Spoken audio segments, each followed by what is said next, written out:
Welcome to this ExecRank Continuing Board Education Program. This program is worth 3 credits. This is the Continuing Board Education segment on assessing and reducing cybersecurity risk at the board level. This program discusses emerging trends in cybersecurity standards and threats that every board member should be familiar with. Speaking with us today is Anthony Munns. Tony is the partner in charge of the IT audit and security practice at Brown Smith Wallace, LLC, a regional Midwest accounting company based in St. Louis, Missouri.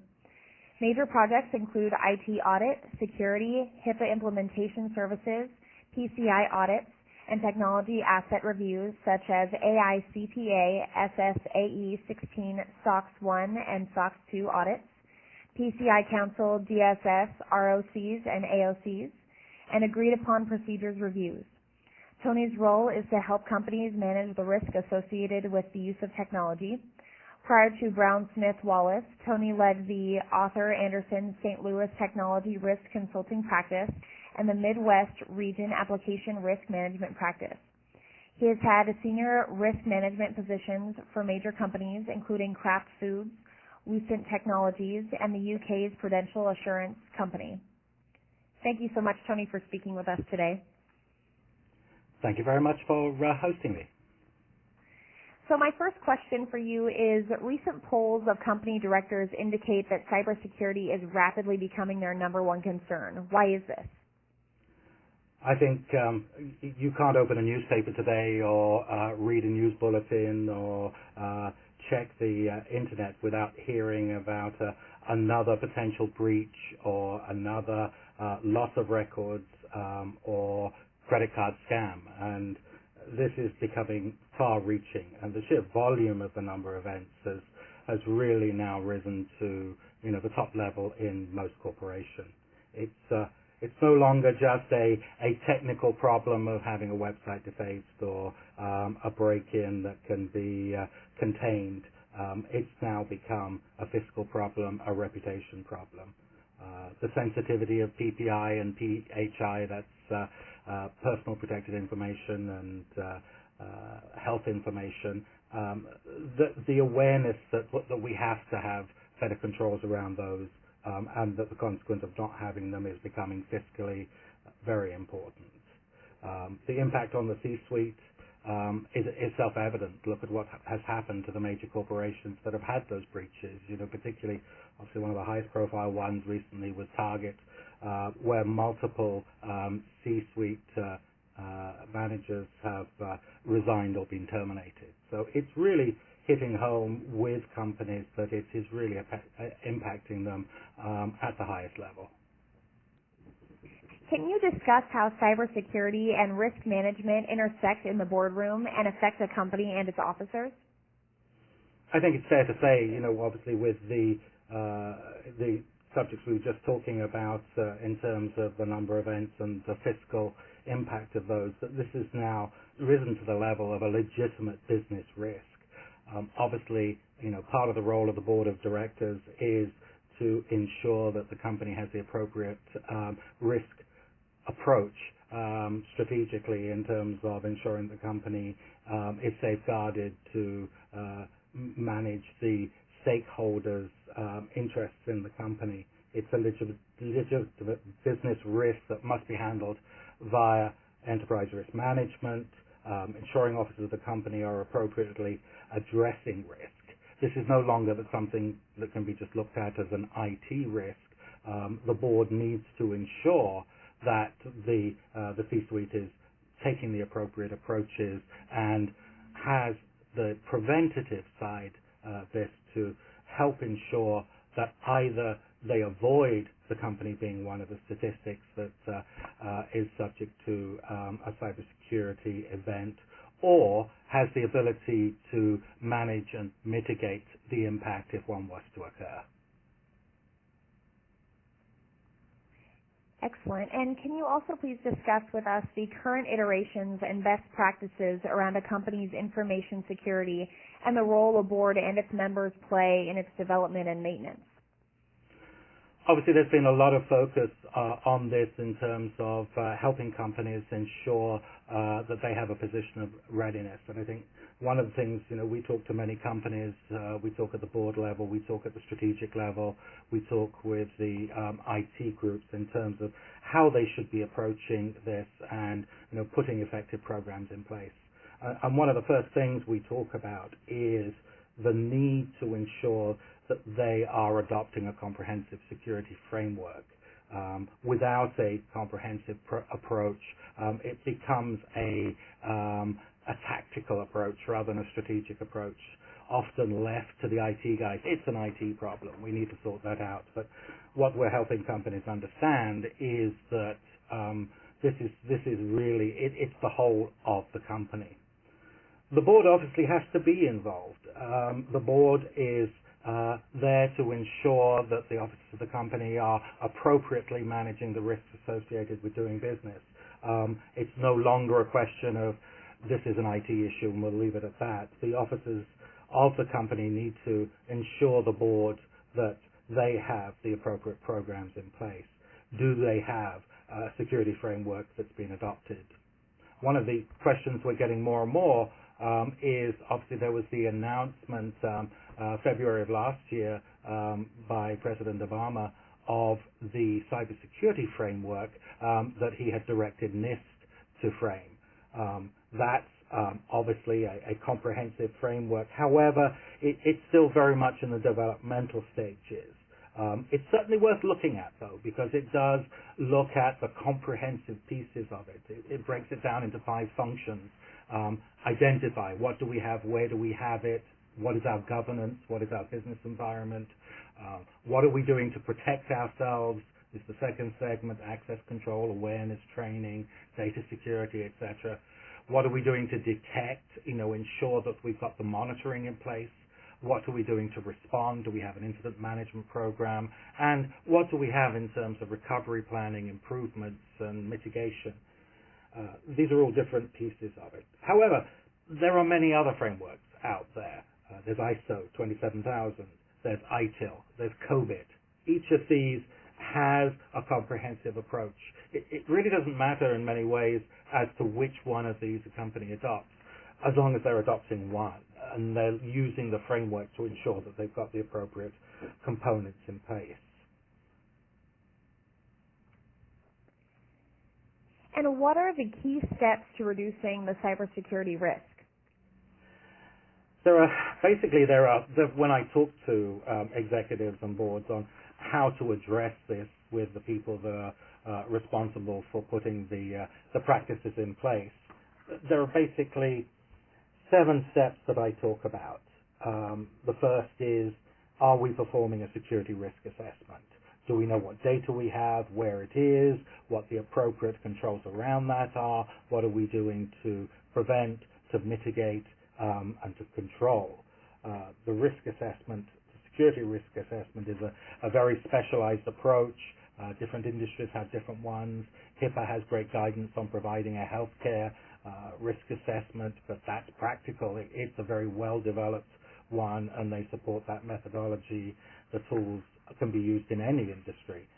NIST has a good framework that can be used. Obviously, COBIT does a lot of work on performing security risk assessments. The second question is, what are we doing to educate our employees? As I said before, this is something that is the responsibility of everybody in the company. We're all interconnected. Everything is networked. The network, in many ways, is only as strong as the weakest link. It's been said many times, but it is still very true. A lot of the hackers look for that weakest link and use that, and then try to pivot in terms of what else can we get to with this, what other weaknesses are within the systems. Which leads me to the third point, which is, what are we doing to harden, to update, and to patch our systems? Are we up to date? Is this comprehensive? Yes, we know we do all the Microsoft patches that are sent out that harden our systems and our servers, but more and more we're finding it's the second level and third level systems and programs that are being used as the entry points into systems because of weaknesses in products like Adobe or Flash or one of the other minor systems that allows an entry point to the determined hacker. The fourth point is, okay, we can't just rely on our perimeter. We know that we've tried as much as we can to harden our firewalls and make sure that we have the appropriate controls around our systems, but what are we doing to ensure that we have intrusion detection or prevention? What are we doing to make sure that we detect anomalous activity? And also, more and more, we're coming back to a technology that was very popular back in the 90s, but is really coming back again. What are we doing in terms of data leak prevention? I mean, the Anthem hack was a tremendous one. How can somebody download 80 million records from a company and not be detected? I mean, that's phenomenal to me. So have we considered data leak prevention? Deploy encryption. This goes time and time again. And encryption, yes, 10 years ago, 20 years ago, it was an expensive proposition. It also had impacts in terms of performance, but that's not the case nowadays. Every new Mac that's delivered, every new PC that's delivered has native encryption built into the operating system. Every one of the major database providers has encryption as an available native to it, and no, it does not impact performance. But we have to choose to deploy it. It isn't defaulted to being on, and it's amazing, even in industries that have high concerns about the integrity of data, such as the financial services industries, the healthcare industries, we still go in and find that they're not encrypting their laptops. HIPAA is a great example of this again, in that the only allowable defense that information can't be compromised is that it's appropriately encrypted. And that's really a get out of jail free card. Because not only are we seeing litigation in terms of prosecution from the governmental bodies such as HHS or Department of Commerce, we're now starting to see class action suits on behalf of the owners of that data, you and me, out in the public. Do we have a vendor management program? What are we doing to ensure that those people that are providing services for us, that are hosting our data, that are doing our payrolls, that are looking after our systems, whether it's an outside data center or whatever, are we sure that they have the appropriate system of security and controls? Are their security infrastructures appropriately in place, and are they fit for purpose? And if we haven't done our due diligence in terms of making sure not only that they were there when we chose them as our vendor, but we have a continuing program to ensure that they're keeping up with that, do we get copies of their SOC reports? Do we get copies of their pen tests and their vulnerability assessments to assure us that they still have an adequate system of internal controls? And lastly, do we have an incident response plan? And I'm not just talking about an IT set of instructions on what to do when something breaks. I'm talking about, do we have a corporate or organizational incident response plan that includes all the key partners, IT, forensics, legal, PR, executive management, all the people that we would expect to be there to control and mitigate, not to approach it with and ignoring it and hope it goes away. And once you have that program, have we got the appropriate testing in place to make sure that it's going to be effective when it needs to be? Interesting. Thank you. And what types of questions should a director ask to continue to maintain their fiduciary responsibility in regards to cybersecurity? I think here the key is that management is taking this seriously, that it's being managed at the highest levels within the company. And if the CEO cares about it, then the firm will care about it. So are they leading the charge from the top as far as that's concerned? Where are we on the key questions that we just talked about in that last section? We can get those readouts. We can understand what's going on. And we can react accordingly in terms of providing guidance and insight to the C-suite. Do we get independent verification? If we have a capable internal audit capability within the company, then that may well be a source, but obviously a lot of this takes expertise. Are we employing the appropriate security companies, accounting companies to go in and ensure that the steps we've taken to put these actions, policies, procedures, and controls in place have been adequately tested to ensure that they continue to be workable. We should be looking, as a board, we should at least be looking at the executive summaries of the reports from these internal and outside agencies that are giving us that assurance. We should be partnering with the executive committee of the company to ensure that we have the appropriate controls. It's that big of a deal nowadays. Whether you have an audit committee as part of your board of directors, who are often the people that have the specialized expertise to be able to review these reports and understand the status of our programs, or whether we do that as part of the general board, obviously we need to look and ensure we have an appropriate advisor within the board, either as a board member or somebody we co-opt to help us understand where we are in terms of our program and our readiness. So for a CIO or a CISO tasked with presenting cybersecurity issues to the board, what are some strategies for communicating these concepts to other directors with different backgrounds and expertise?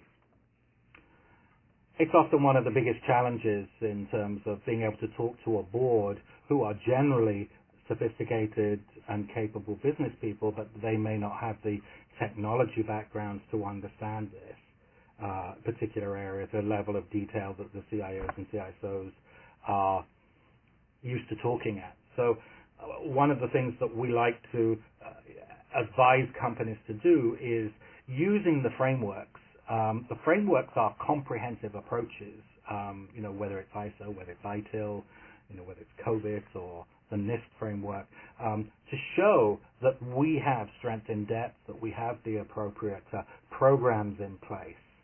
We need to partner with the auditors to help translate those complex technical issues into layman's terms so that we can give peace of mind to the board so that they understand where we have opportunities, where we have challenges, and that we've got the appropriate resources. And that obviously is a two-way street. If we can show that, that we need to put other pieces in place, whether it's having the resources to deploy data leak prevention, for example, then we have the support at the highest levels in terms of making sure that the resources are made available within a reasonable period of time to ensure that we have those protections there. We need to ensure as CIOs or CISOs that when we have key reports done, we bring in a body to test our perimeter inner penetration test, or we do a vulnerability assessment of our internal systems, that those reports are passed up. They don't just sit on the desk of the CIO. This is not a question of fault. It's a question of this is our opportunity. This is how we can get ahead of the game before it becomes an issue. So the wider we circulate at least the executive summaries of this report to the appropriate people, the more we can get focused on the right things. And are there any red flags that directors should be aware of when analyzing a company's cybersecurity initiatives and standards? I think it follows on from what we've just been talking about. We're talking about what a CIO or CISO should be doing. So the red flags really are, if we're not hearing those right kind of approaches, are they trying to handle this alone without using specialists in the field? That would be a red flag to me. Are we getting any independent verification of the applicability and completeness of our program? That would be, to me, a red flag. If we don't have an external expert, and you can talk to your CPAs, you can talk to specialized security companies to come in and give you an understanding of where you are. That independent verification is important because these guys are specialists. They're doing this all the time. We don't probably have those same level of resources unless we're in a highly regulated industry or we're a security company ourselves. Continuous improvement. You want to see this is not a one-time thing. We don't want to see this as a big project. It's a continuous improvement area. We have to keep the programs going. We have to keep examining what we're doing because the risks are changing from day to day. Focus on external risks. If we're just focusing on external risk and not the implications of what somebody can get to within our systems, then we have a problem. We need to talk about stratification of our systems, segmentation of our systems. What are we doing to ensure that people can only get to the things that they're supposed to get to with their profiles, and that we have firewalled off different parts of our arena? Where is our intellectual property? Where is our sensitive information? Where is our PHI, PPI? Have we constructed the right pieces around those? And it's not just inward threats. What are we doing about outward threats? The leakage of data out. We often so focus on people getting in, we forget about the fact that anybody can plug a USB device into a PC and download whatever data they like. How are we controlling that? Are we aware that it's even happening? It's not just for a cyber attack, but this could be a intellectual property theft. It could be industrial espionage. It could be many different things. We need to be assured that there are programs going on and out there. And then our ability to engage the emerging threats that are happening. There are new things coming all the time. The patching issues we've talked about already. Ransomware, we're getting more and more notifications of that happening. One of the latest to happen was just up the road from us here up in Illinois, where a hospital had its systems encrypted by a break-in and held hostage to get those unencrypted. And guess what? They didn't have the appropriate backups. They couldn't even recover their systems, so they were forced to pay the ransom. That's so interesting. Do you have any closing thoughts before we wrap up our interview?